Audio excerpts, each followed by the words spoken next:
Linha de Frente. Olá, está começando mais um Linha de Frente neste sábado. Seja muito bem-vindo, muito bem-vinda. Eu sou Beatriz Manfredini e agradeço a todos a companhia desde já. No programa de hoje, claro, nós falaremos sobre os assuntos que ganharam destaque nesta semana. E para me acompanhar no debate de hoje, recebo aqui a jornalista Cíntia Nunes, a mestra em Ciências Políticas Maria de Carli e as advogadas Luísa Muchon e Luciana Gaston. Meninas, boa tarde, bem-vindas a mais uma bancada feminina aqui do Linha de Frente. Eu já queria começar falando de um assunto que mexe muito com as mulheres e justamente, então, um assunto importantíssimo e crucial para ser discutido aqui pela nossa bancada feminina. Isso porque o presidente da OAB de São Paulo já pediu, a atriz Fernanda Torres reforçou e até a Anitta já cobrou. Um dos ministros do STF se aposentou. O presidente Lula terá que indicar um novo nome e gostaria de tornar público um pedido para que seja mulher. Esse, então, é um destaque aí que foi pedido, né, na internet, em uma, então, das falas, das cobranças por mulheres nesse cargo. Só que os favoritos, por enquanto, são o advogado-geral da União, Jorge Messias, o senador Rodrigo Pacheco e o ministro do TCU, Bruno Dantas. O movimento Mulheres Negras Decidem enviou ao presidente uma lista de indicações com 9 juristas negras. Na história, o Supremo Tribunal Federal teve apenas 3 mulheres, as ex-ministras Ellen Grace e Rosa Weber, e a ministra Carmen Lúcia, que, claro, continua na corte. E aí, queria abrir o debate, então, justamente com esse assunto. Queria rodar com todas as nossas convidadas aqui para a gente entender um pouco, né, a importância, então, da gente ter uma mulher, apesar de que as indicações estão caminhando, como a gente viu entre os favoritos, já para outro lado. Cíntia, vou começar essa com você. Não devemos ter uma mulher? E qual seria a importância de ter essa colocação agora na corte, nessa oportunidade aí que o presidente Lula recebeu?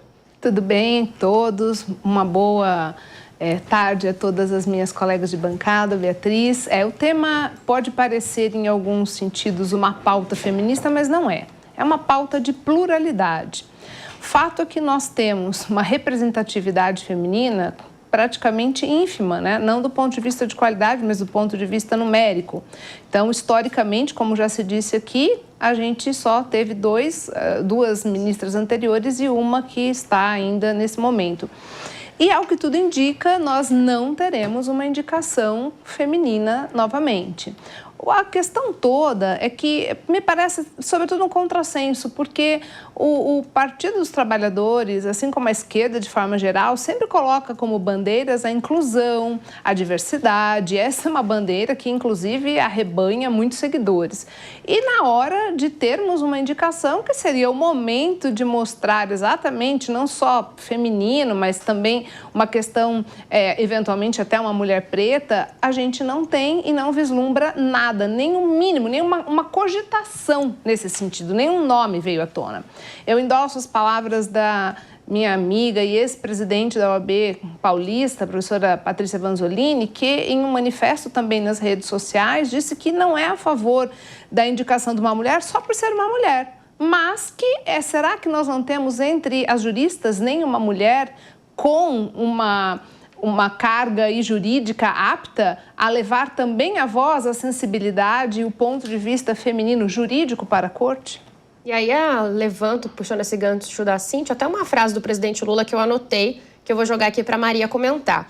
Eu quero uma pessoa, não sei se mulher ou homem, não sei se preto ou branco, eu quero uma pessoa que seja, antes de tudo, uma pessoa gabaritada para ser ministro da Suprema Corte. Não quero um amigo, eu quero um ministro da Suprema Corte que terá como função específica cumprir a Constituição brasileira. São aspas do presidente Lula.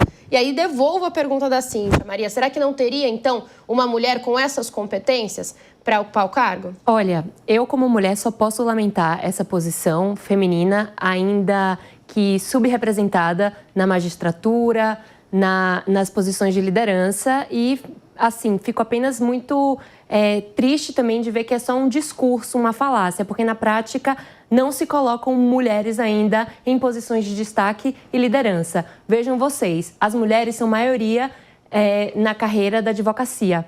mas ainda são minoria em posições de liderança, como eu falei aqui. Na magistratura, correspondem apenas a 38%. Ou seja, ainda há uma defasagem de representatividade. E lembrando aqui, somos maioria na sociedade brasileira como um todo. Chega de cerca de 52% das pessoas que são brasileiras são mulheres.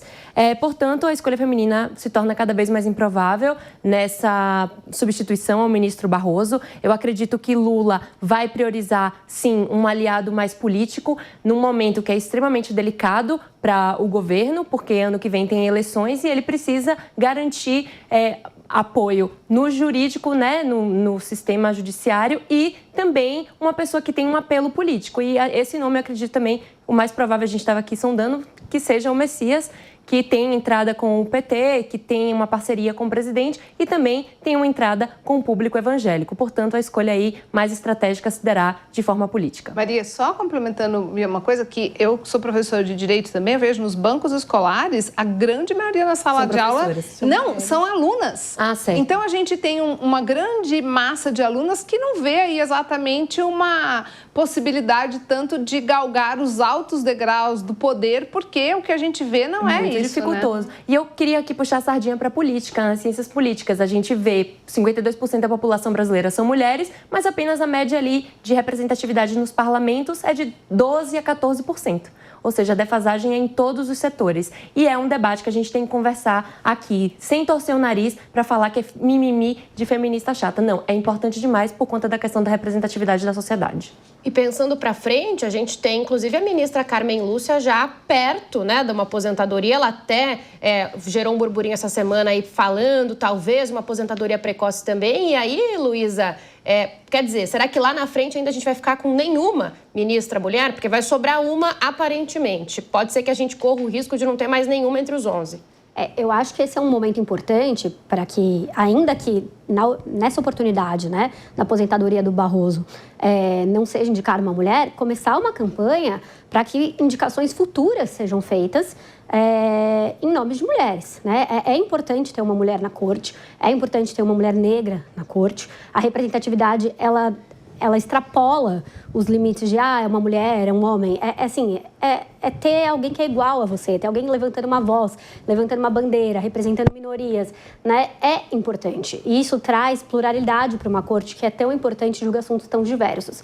Então, o presidente Lula se vangloria que ele indica muitas mulheres para tribunais superiores, né? Para o STJ, para o Supremo Tribunal Militar, mas precisa ter uma mulher no STF. E como, enfim, foi tudo muito rápido em relação a essa questão da aposentadoria do Barroso, a gente não pode deixar essa bandeira baixar, de ter que continuar mantendo para, na ocasião da aposentadoria da ministra Carmen Lúcia, sim ter uma indicação feminina e não ficar sem nenhuma representatividade na corte, que é tão importante. A produção cochichou aqui para mim que a Carmen Lúcia está com 71 anos, a aposentadoria compulsória com 75, né? Então ela é uma dos 3 ministros que podem aí sair, que devem sair, inclusive, da corte pela idade, pelos 75 anos, para o próximo presidente. Então, a próxima pessoa que assumir vai ter 3 indicações aí. Até comentamos essa semana aqui na programação da Jovem Pan que essa é uma preocupação da direita com uma possível reeleição do Lula. Ele já está indicando 3 agora e mais para frente, se reeleito, pode ter possibilidade de indicar outros 3.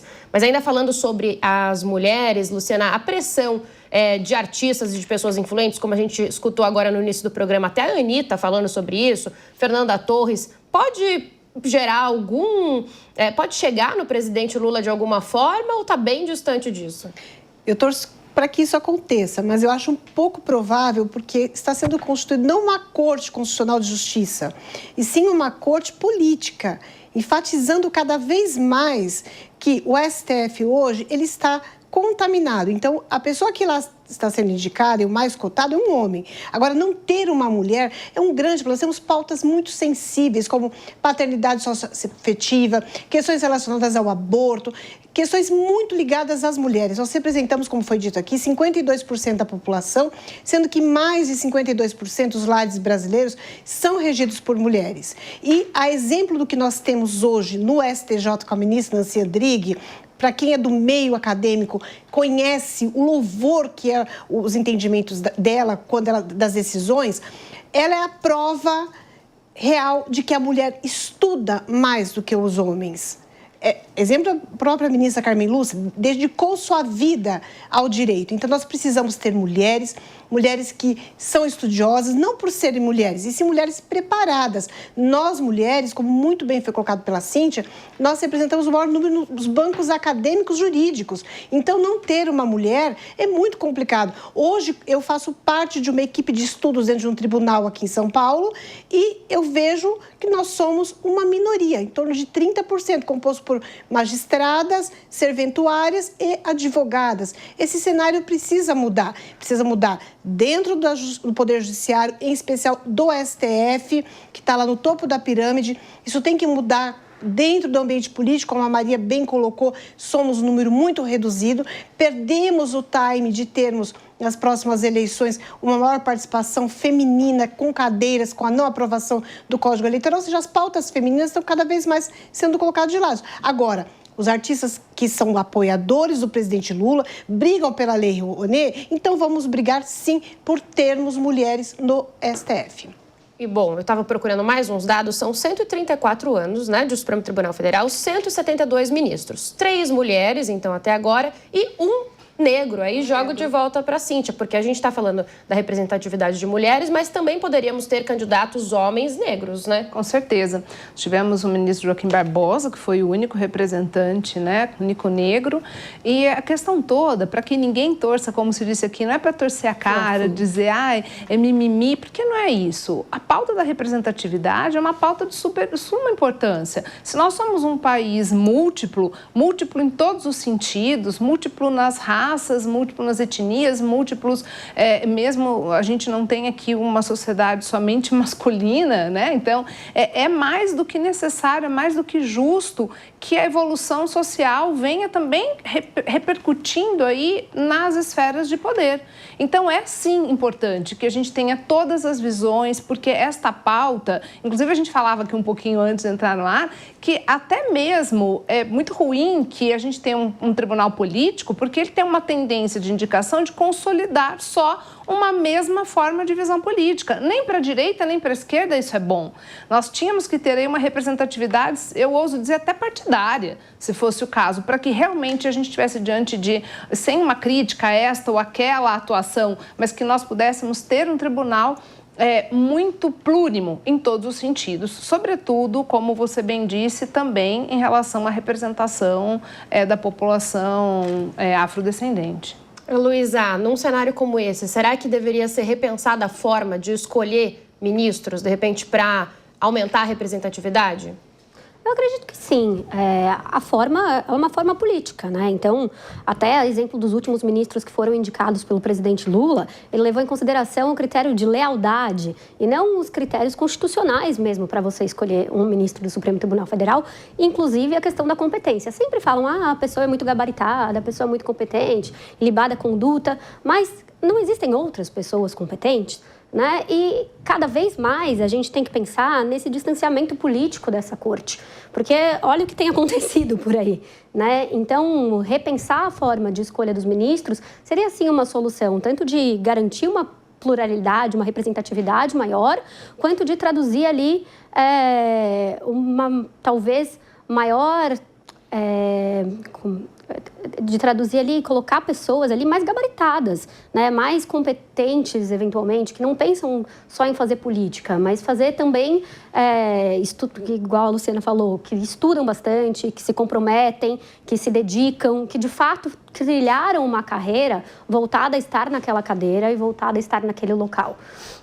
Luciana, dicas. Ia perguntar para você mesmo. O que a gente poderia fazer, ou como a gente poderia pensar, então, uma mudança, de repente, de escolha? Em alguns países, os magistrados são eleitos da Suprema Corte. Por que não mudar esse sistema judiciário? Nós não temos hoje uma eleição nacional para o presidente da Ordem dos Advogados, das seccionais. Então, eu acho que por que não ter uma lista de pessoas aptas, com currículos adequados, com notável saber jurídico, como é exigido na Constituição Federal, e deixar com que a própria comunidade jurídica, e por que não até o cidadão que não seja da área jurídica, poder votar numa pessoa que efetivamente o represente, com requisitos claros. Tem que ter o quê? mestrado, doutorado, um pós-doutorado, experiência internacional, que entendam as demandas, porque hoje nós não podemos falar só no nosso direito brasileiro, vídeo que aconteceu aí recentemente no Supremo. Então, você tem escritórios que nós temos hoje, em São Paulo, Brasil como um todo, advogados muito bem preparados, sejam homens, mulheres, brancos, pretos, preparados para a função. Então, eu acho que precisa modernizar esse sistema, tirar essa função mandatária que hoje vai precisar de uma emenda constitucional, porque está previsto a forma com que é eleito lá o novo ministro pela Constituição, mas é necessário. A sociedade mudou, o Brasil mudou, evoluiu. Nós estamos baseados numa Constituição de 1988, que fez aniversário agora, recentemente, em 5 de outubro, que ficou para trás. Hoje, a realidade é outra. Hoje nós temos um mundo digital, nós temos muitas outras informações aí que permitem saber quem é quem e se a pessoa tem ou não competência para tal. E como foi falado do ex-ministro Barbosa, um homem preto, professor da Universidade de Berlim. Quer exemplo maior do que isso? Então, a gente não tem que escolher pela cor, pela raça, não, nós temos que escolher pela competência, pelo currículo e deixar de lado indicações políticas, porque o que está sendo feito com a indicação que muito provavelmente vai vir, já é um juízo de admissibilidade de defesa, caso, inclusive, o próprio presidente Lula não seja eleito nas eleições de 2026. Então, a minha defesa está lá. Ou é um ataque à direita. Nós temos que acabar com isso. Corte Constitucional é uma coisa, política é outra. São casas separadas. São os 3 poderes atuando de forma separada dentro do governo brasileiro.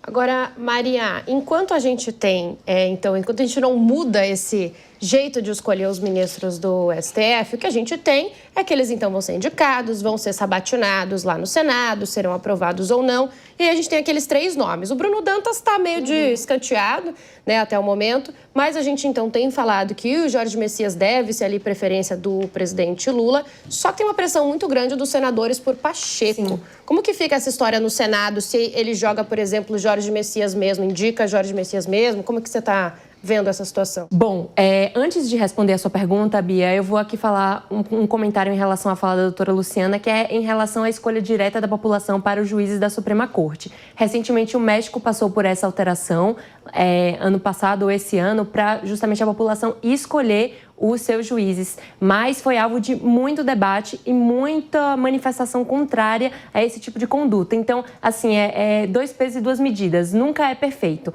Nós aqui nos baseamos ao formato dos Estados Unidos, que é feita até hoje também a escolha pelo presidente lá na Corte Suprema norte-americana. Então, assim, cada sistema com os seus benefícios e os seus pontos negativos.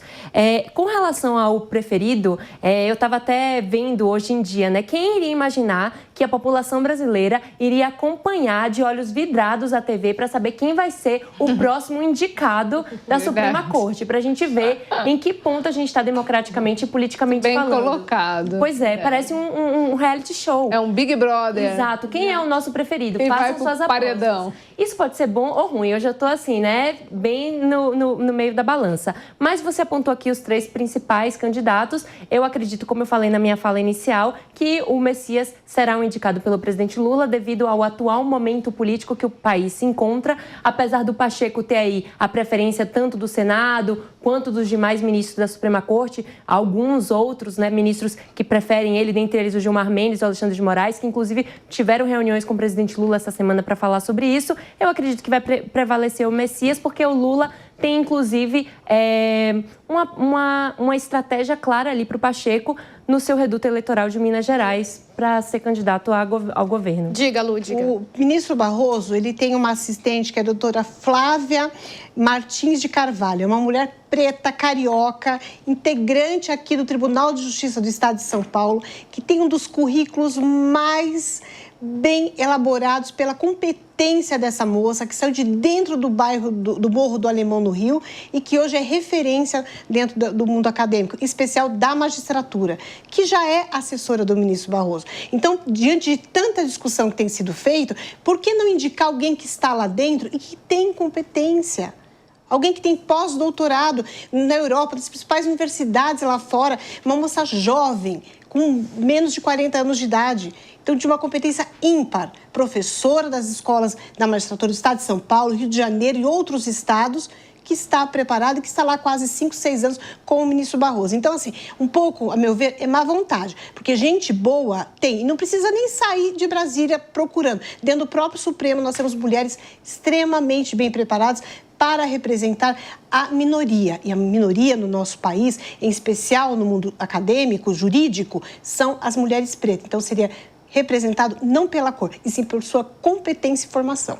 Bom, o que eu sei é que a Maria bem colocou mesmo. Esse é um fim de semana aí de várias pautas que o brasileiro está acompanhando, né, de olhos vidrados. Tem fim de novela, tem aqui a novela do STF, Barroso deixa neste sábado mesmo o cargo e em breve, então, a gente tem essa indicação do presidente Lula e todo mundo realmente acompanhando de olhos vidrados. E do STF, a gente vai ao Palácio do Planalto. Isso porque a química entre o presidente Lula e o presidente norte-americano continua melhor do que nunca. Pelo menos é o que o presidente brasileiro diz. Ele exaltou a retomada do diálogo entre os dois países e exagerou. Diz que é mais do que química, é uma petroquímica inteira. Inclusive, a gente separou um trecho dessa fala do presidente Lula. Vamos acompanhar. Mas quando eu fui falar com o Trump, eu não conhecia ele, a gente estava de mal, mas eu não conhecia ele. E tinha gerado uma química na ONU, 29 segundos, sabe?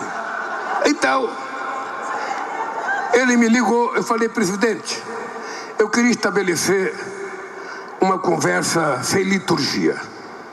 Então vamos nos tratar de você, sem liturgia. E aí comecei a falar o que eu achava que deveria ter falado. Então, sabe, não pintou química, pintou uma indústria petroquímica. Tá? Amanhã nós vamos ter a conversa de negociação. Vou começar com a nossa especialista em Trump aqui, das bancadas femininas do Linha de Frente, que é a Maria, viu, gente? Ela adora falar do Trump, é óbvio que eu vou abrir, então, para ela começar a... exatamente. Para ela começar essa análise. O Lula está muito animado. E o presidente Trump também, com essa aproximação entre os dois, Maria? Olha, Bia, como você disse, sim, o Trump é uma figura que ele é um tanto icônico e ele me fascina, às vezes, para o bem e para o mal. Então, eu tenho uma relação de amor e ódio com o Donald. Vamos lá. Eu acredito que essas próximas conversas, né, que vão se dar a caminho, elas serão conversas muito importantes, quiçá as conversas mais importantes nos 200 anos de relação que o Brasil tem com os Estados Unidos. Isso porque o Brasil, ele sempre foi um parceiro estratégico dos Estados Unidos aqui na América Latina. E o que está acontecendo agora, Bia? O Trump está crescendo muito o olho dele aqui na América Latina. A gente viu as recentes falas aí com a Venezuela, a gente está vendo a possibilidade dele trazer um imposto bilionário para a Argentina, inclusive disse até falas recentes com relação às eleições legislativas que vão se aproximar na Argentina. Tudo isso, então, a América Latina é um local extremamente estratégico para o presidente Trump, por diversas razões. Eu diria que, a começar a falar aqui dos commodities, das terras raras e, principalmente, para minar a influência da China aqui na América Latina. Vejam, a China é o atual principal parceiro dos Estados Unidos, do Brasil, ela é o principal comprador do petróleo venezuelano, então estão conseguindo fazer as associações. Eu acredito que, apesar de toda a narrativa ideológica que a gente viu aí, que impactou as relações entre o Brasil e os Estados Unidos, o interesse comercial vai prevalecer e eu acredito que é crucial o momento para as conversas e tudo vai depender de como vão se dar as nossas equipes técnicas e diplomáticas, mas eu acredito que vai ser bom e o Trump viu o impacto dessa relação ser afetado por conta das narrativas ideológicas. Nosso comércio com os Estados Unidos reduziu-se em 18%, 19% em agosto. É complicado e quem está mais sentindo são os consumidores norte-americanos, porque abalou muito o preço do cafezinho. Os Estados Unidos é o nosso principal comprador de café. Abalou o preço da carne, produtos agrícolas e a nossa indústria também está chorando. Então, eu espero que prevaleça o bom senso aí do comércio, da economia e que o histórico de uma relação entre dois países parceiros históricos permaneça para o bem. Agora, Luísa, será que dá para aproximar os dois ideologicamente? Porque está pintando o clima e tudo mais, mas assim, é uma conversa muito no sentido comercial e não sabemos quanto, né? No sentido, a gente falava até agora do Supremo Tribunal Federal, do Barroso, muita gente fala que influenciou a decisão dele, inclusive, de sair todas as sanções ali impostas. Isso deve ficar em outra caixinha, será? Como bons chefes de estados, né?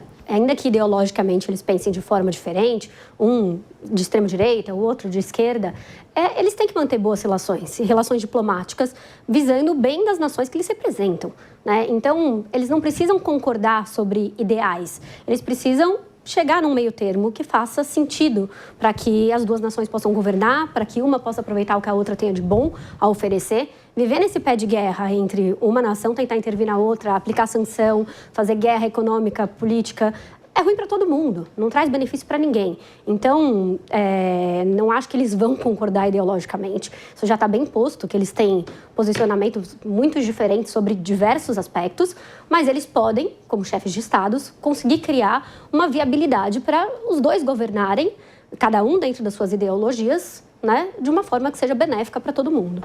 Agora, Cíntia, esse clima entre os dois, ele foi aumentando aí aos poucos, né? Tudo começou lá na Assembleia da ONU, no encontro que Trump mesmo disse durou 30 segundos. Então, a impressão que passa é que o presidente Lula saiu vitorioso dessa. Ele não ligou para o presidente Donald Trump, ele não fez ali investidas que algumas autoridades, enfim, colocaram ali que seriam necessárias. Funcionou. Olha, puxando ali, usando de trampolim, né? Piada péssima, mas enfim, da Maria, eu vejo que realmente o presidente Trump, ele é um caso assim a ser estudado e analisado, e muito se falará dele na história quando a gente nem estiver por aqui.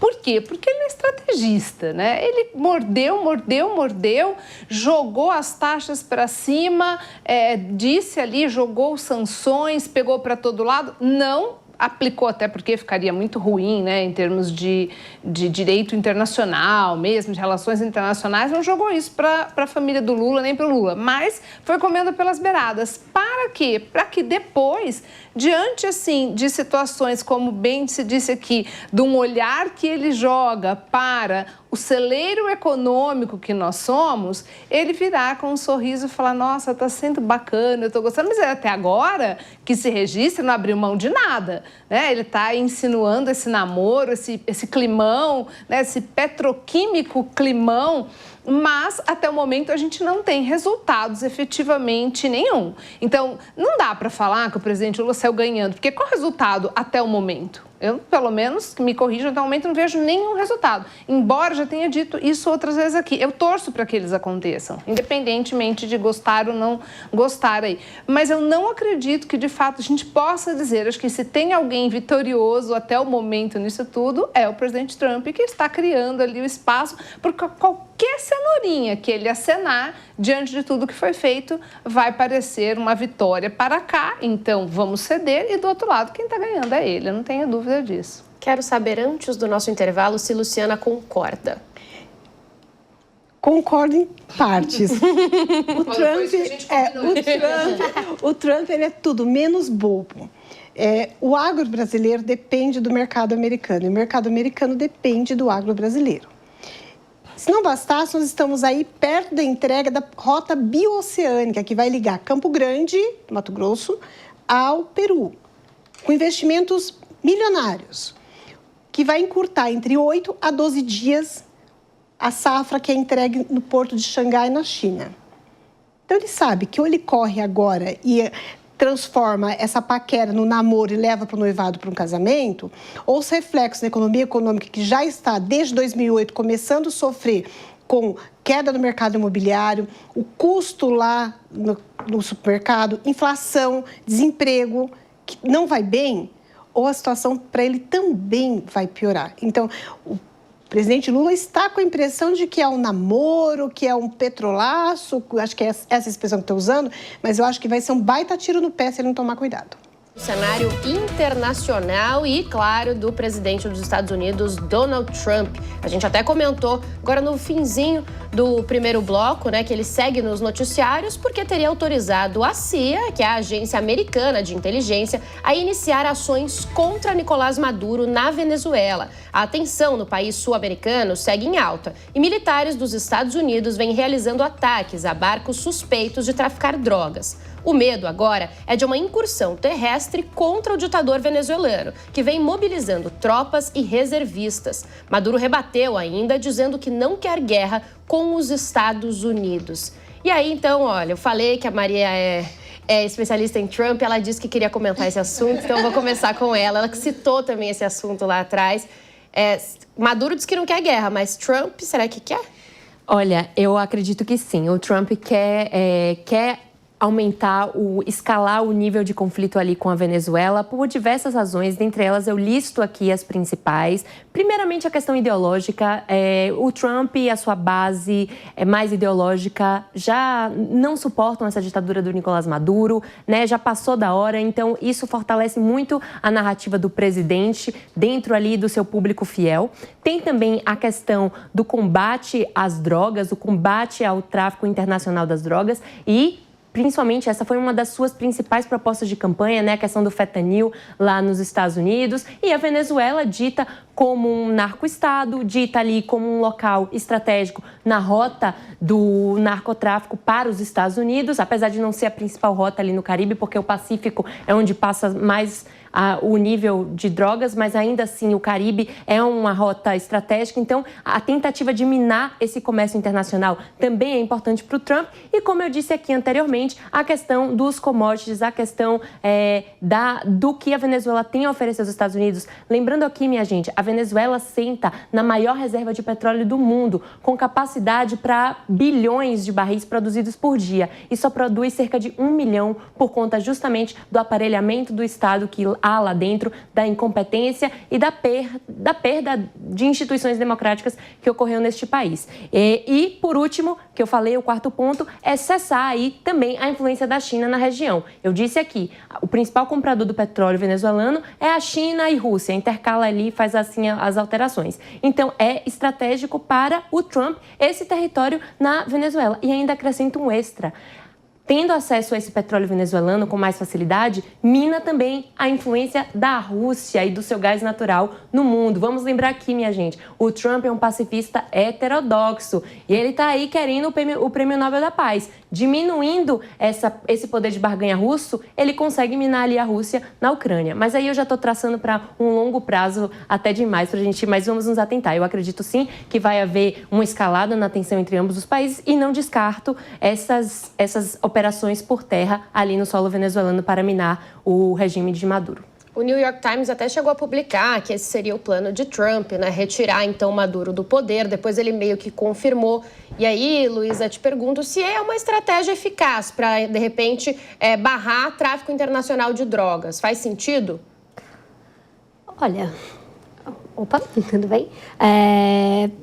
Para barrar tráfico internacional de drogas, você tem diversas medidas para serem feitas, né? Você não precisa caçar o presidente da República de outro país. Então, embora esteja travestida sobre esse tema do tráfico internacional de drogas, as ações do Trump em relação à Venezuela, elas me parecem muito mais voltadas à questão do petróleo e de outras questões geopolíticas, trazidas inclusive pela Maria, do que do próprio tráfico internacional de drogas, né? Ele fala do tráfico como uma questão de, precisamos defender os Estados Unidos, eles mandam muita droga, muito imigrante, tem grupos que são considerados, inclusive, terroristas, né? Cartéis, que estariam vindo da Venezuela, associados ao presidente. Só que tudo isso acaba tendo um outro pano de fundo, porque isso sempre existiu, isso não é de agora. E sempre tiveram políticas, sempre tiveram meios de combate, inclusive com cooperação internacional. E hoje em dia se tem um outro interesse, que é muito mais do que a questão do combate às drogas. Pode ter o combate às drogas, mas vai além. Vai por uma questão de poder, vai uma questão de conquista, vai uma questão de petróleo, de política, de muito mais, né? Enfim, não fica adstrito a isso. Não é a melhor política para você combater drogas. Para a gente continuar falando de Donald Trump, então a gente pula para um outro capítulo que rolou essa semana, o cessar-fogo em Gaza, né? Foi então mais uma página de toda essa história envolvendo o presidente Donald Trump e esse cessar-fogo continua, apesar das tensões continuarem entre Israel e o Hamas. O último problema envolveu a devolução dos corpos de reféns que morreram sob domínio do grupo terrorista. Apesar disso, a população palestina segue retornando para o território e a ajuda humanitária foi retomada. E o presidente dos Estados Unidos, Donald Trump, já sabe qual o próximo passo. Em um jantar com apoiadores em Washington, ele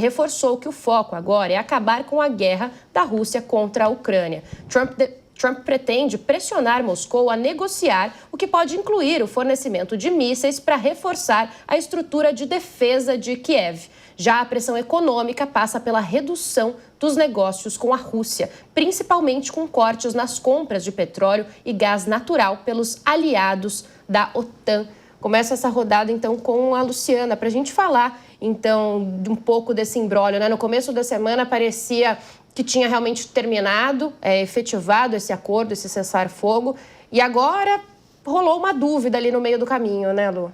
É triste, porque se olharmos a Palestina, o Estado lá está completamente destruído.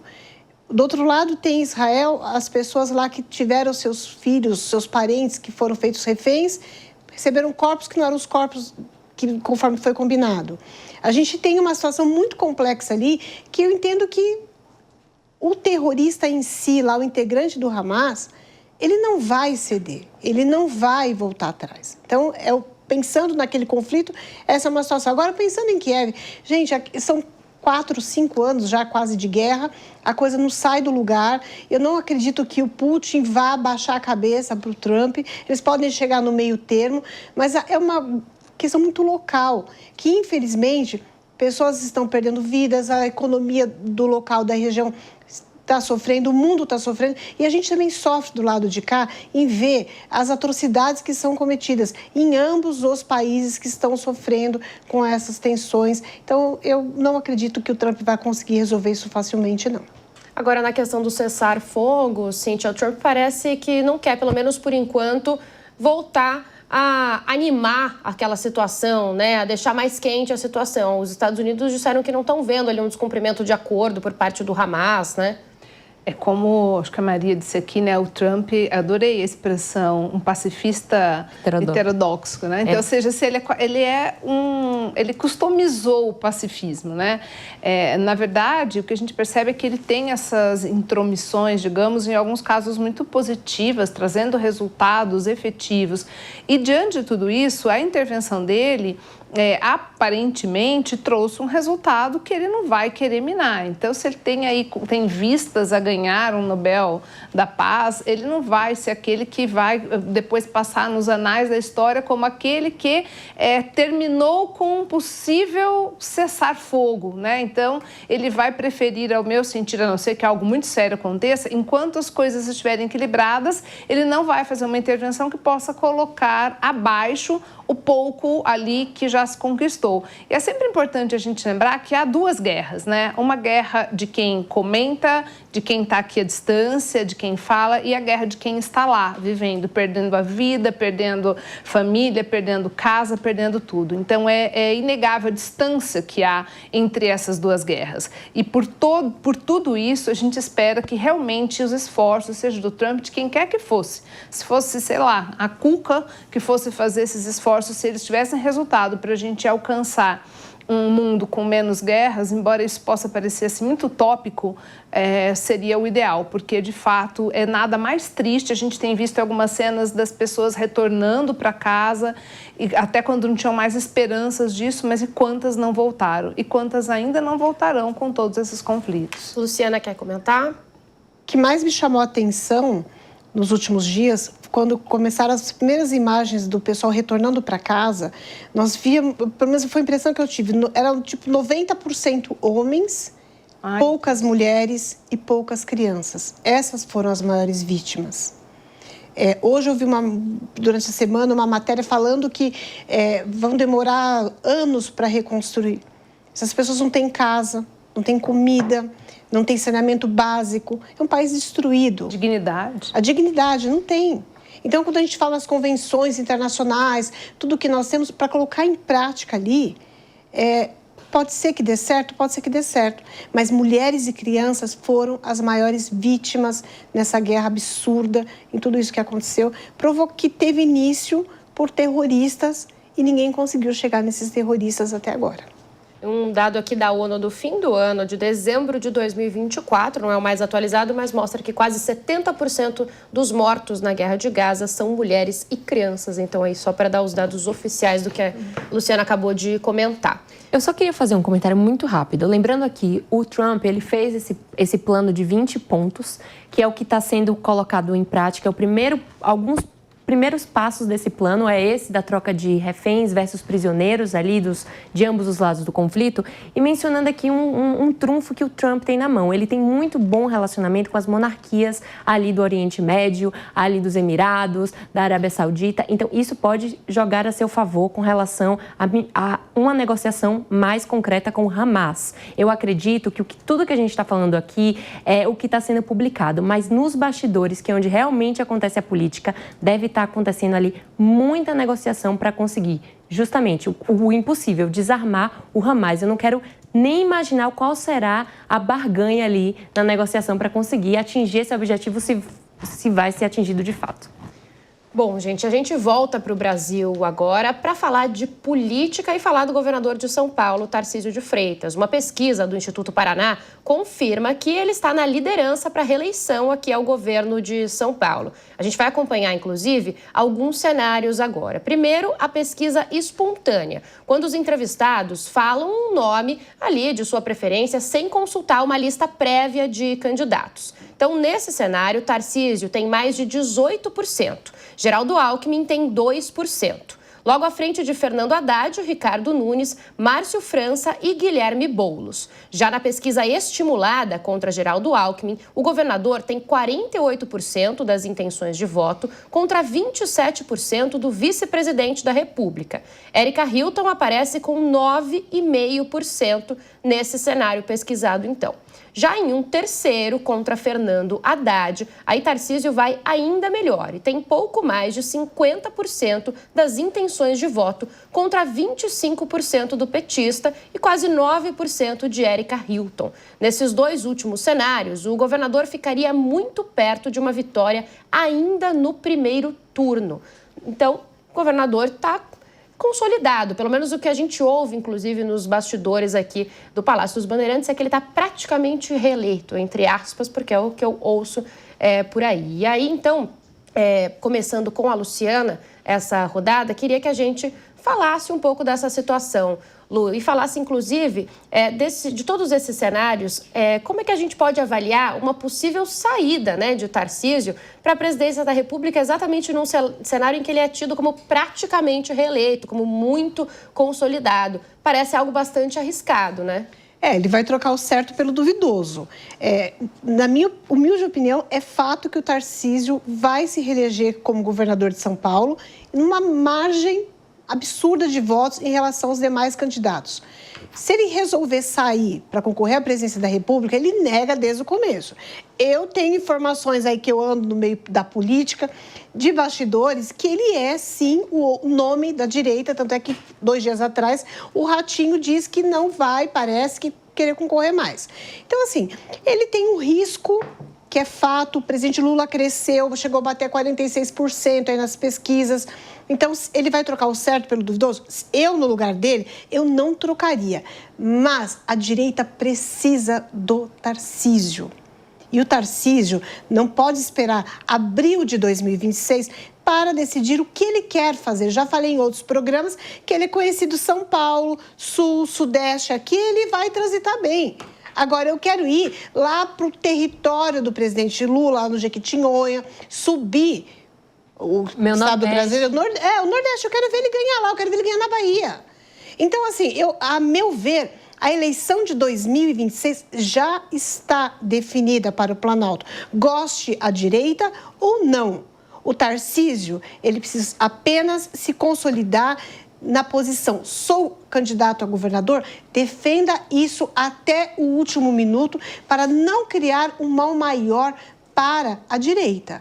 Caso contrário, vou ser candidato a presidente, então assuma já a responsabilidade. Nós tivemos a Valdemar da Costa Neto essa semana, deu uma escorregada ao falar do ex-presidente Bolsonaro, então a gente tem uma questão ali no meio, ali indefinida. O partido do Tarcísio é um partido de direita, mas não é um partido tão conservador, porque nós temos um ministro que saiu lá do União Brasil, que vai continuar apoiando o governo Lula, tentando aí negociar com republicanos. Então, a gente precisa saber em que ponto ele vai ficar. Porque para ele sair candidato pela direita, ele vai ser pelos republicanos? Vai bater de frente com o presidente Lula? Ele vai ter dentro da base dele apoio para isso? Não, eu vou sair pela direita, eu vou então me filiar ao PL e deixar o governo do estado de São Paulo? Então, são situações que ele precisa definir, não dá para ficar guardando janela eleitoral. Não é o estado de São Paulo. Nós somos o estado mais importante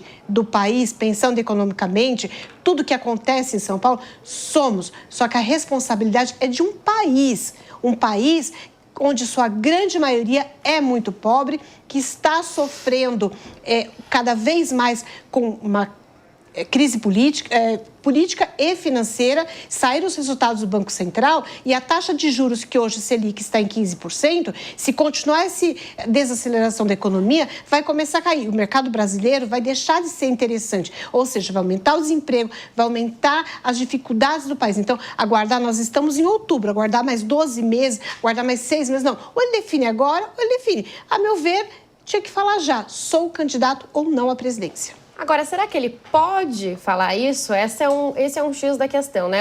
Nessa semana, o Gilberto Kassab, presidente do PSD, que está fazendo campanha abertamente para o Tarcísio, disse que ele é a cereja do bolo da renovação política. Ciro Nogueira, amplamente, sem esconder de ninguém, presidente do PP, tem feito campanha também para Tarcísio. Mas aí, Maria, aí a gente tem uma questão. Tarcísio, eu não sei se ele realmente quer, mas ele vai poder escolher o que ele quer?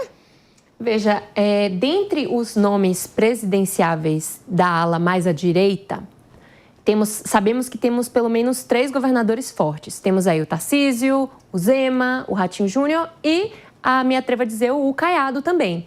Desses 4 que eu mencionei aqui, o único que tem direito à reeleição é o Tarcísio. Portanto, ele tem muito mais a perder que os demais nessa jogada aí, para quem vai ser o nomeado presidenciável ou definitivo dessa ala, que a gente mencionou aqui, os nomes que você disse, do Kassab, do Ciro Nogueira e afim. Então, o Tarcísio tem muito mais a perder.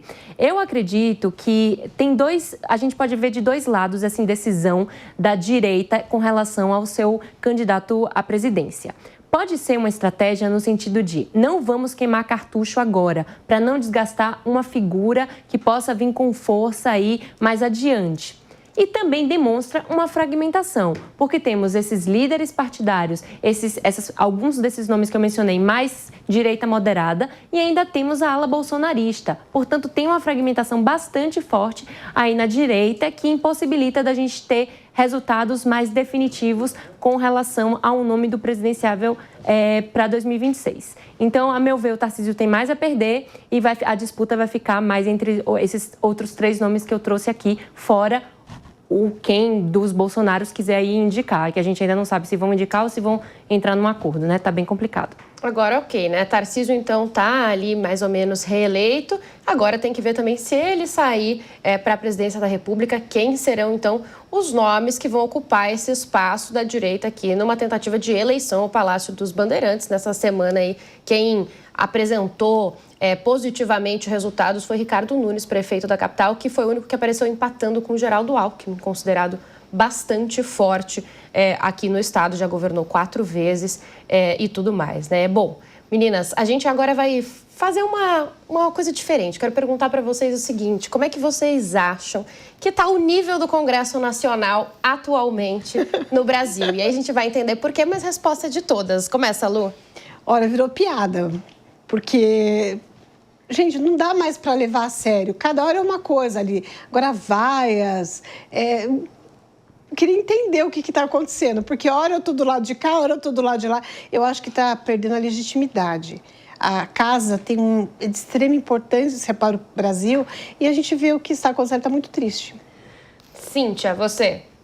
Eu acho só muito complicado quando a gente tem um presidente que vai perante as lideranças de um dos 3 poderes dizer que há um nível muito baixo. Então, eu penso que é, no mínimo, deselegante, né? E sem dizer que há pessoas de qualidade em todas as esferas, inclusive lá, né? Nas casas legislativas. Então, acredito que essa fala venha muito mais porque houve ali a derrubada da medida que será que se houvesse aprovação, o presidente diria isso? Então, eu penso que, de uma forma geral, nós estamos muito mal. Mas estamos muito mal, inclusive, até mesmo porque está faltando o senso de elegância e o senso de justiça em relação às pautas que me agradam ou não me agradam, né? E simplesmente a gente coloca a coisa como quando é algo que é desconfortável para mim, eu xingo esta pessoa, porque isso foi um xingamento. Parece briga de bar, muito feio, por sinal. Maria, o nível é bom ou não é bom?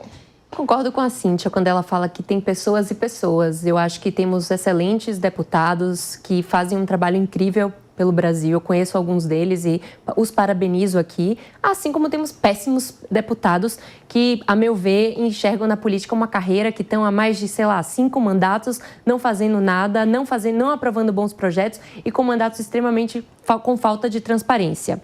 Essa fala do Lula, a meu ver, demonstra aí as tensões crescentes entre os poderes que a gente vê crescendo, principalmente executivo, legislativo, e demonstra também, né, essa questão da diferenciação ideológica. Temos um presidente que é mais à esquerda, com um Congresso mais à direita. Então, esse embate ideológico, e reforça, a meu ver, tem um quê aí de narrativa do Lula querendo se destacar diante de um cenário que as pessoas estão muito desanimadas politicamente, e ele acaba criando uma narrativa antissistema que a esquerda nunca teve, né? Então, a meu ver, é uma estratégia de comunicação também do presidente Lula nesse sentido. E Luísa, para a gente fechar essa rodada? As colocações das meninas foram perfeitas. Realmente, tem pessoas muito qualificadas, tem pessoas que estão se colocando ali por mandatos e não fazem propostas, não trazem efetividade, né? Mas é necessário um respeito institucional entre as casas, né? Entre os poderes. O poder legislativo, o poder executivo, né? Eles têm que conviver em harmonia. E você ter um xingamento, né? O Congresso está em baixo nível. É isso, não é feira. Gente, é o governo do Brasil. A gente precisa ter um respeito. E o presidente não governa sem o Congresso, e o Congresso precisa do presidente. Então, todo mundo tem que coexistir ali de uma forma sensata e trabalhando com urbanidade. Desde a eleição do presidente Lula, o Brasil até é curioso esse fenômeno, né? Que foi eleito um presidente de esquerda, mas com as casas legislativas predominantemente de direita. Então, é um cenário complicado para você governar, mas você precisa aprender como governar dentro desse cenário, né? Não é porque aconteceu a queda de uma medida provisória que você queria ou porque as coisas não estão saindo da forma como você gostaria no legislativo que você sai xingando e falando de baixo nível. Me parece sim também uma estratégia de comunicação, mas eu prezo pelo respeito institucional que ambas as casas precisam. Bom, em que contexto, né, essa fala do baixo nível acabou saindo, né? O Congresso Nacional tem tido embates frequentes com o governo federal, alterando cenários de vitórias e derrotas para o Planalto. E na quinta-feira, Davi Alcolumbre, inclusive, suspendeu a votação de um veto presidencial que tinha chances de ser derrubado um dia antes, junto de Hugo Mota, no Rio de Janeiro. Lula não poupou críticas aos parlamentares. A gente tem esse trecho, vamos acompanhar. Porque o Hugo é presidente desse Congresso, ele sabe que esse Congresso nunca teve a qualidade de baixo nível como tem agora. Aquela extrema-direita que se elegeu na eleição passada é o que existe de pior, sabe? A gente não pode ter um presidente, sabe, que nega que existiu o Covid, que nega a vacina. Bom, e um pouco antes, no próprio pronunciamento, nesse mesmo evento, né, deu para ver que o Hugo Mota estava ali sentadinho atrás, mas o próprio presidente da Câmara ele chegou a ser vaiado e precisou até interromper a fala diante dos gritos da plateia. A gente também tem esse trecho, vamos acompanhar. Cumprimentar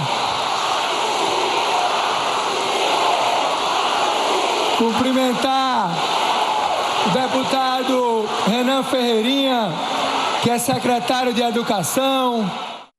Esses eventos com o presidente Lula são tanto quanto polêmicos sempre. Já fui a alguns em que acontecem cenas como essa com os mais diversos convidados. E aí queria entender o que vocês acham, começando pela Maria, de como que fica a percepção aí pensando no público mesmo, do que as pessoas, quando assistem uma cena como essa, e ouvem vaias como essa, tendo que interromper a fala ali do presidente da Câmara, entendem. Qual que é a mensagem, né, passada para a população?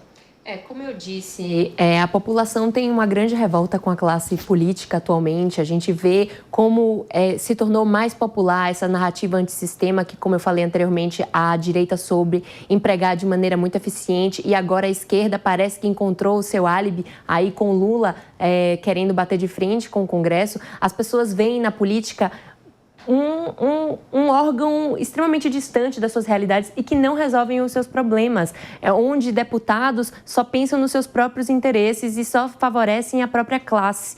Portanto, a gente viu recentemente, aquela PEC da blindagem que teve uma enorme manifestação contrária da população. Os próprios deputados que votaram a favor foram se desculpar a público, muitos deles, onde a gente viu isso anteriormente no Brasil. Portanto, a classe política está em baixa, a gente tem a maioria do eleitorado brasileiro que não é nem Lula nem Bolsonaro e está relativamente cansado dessa polarização.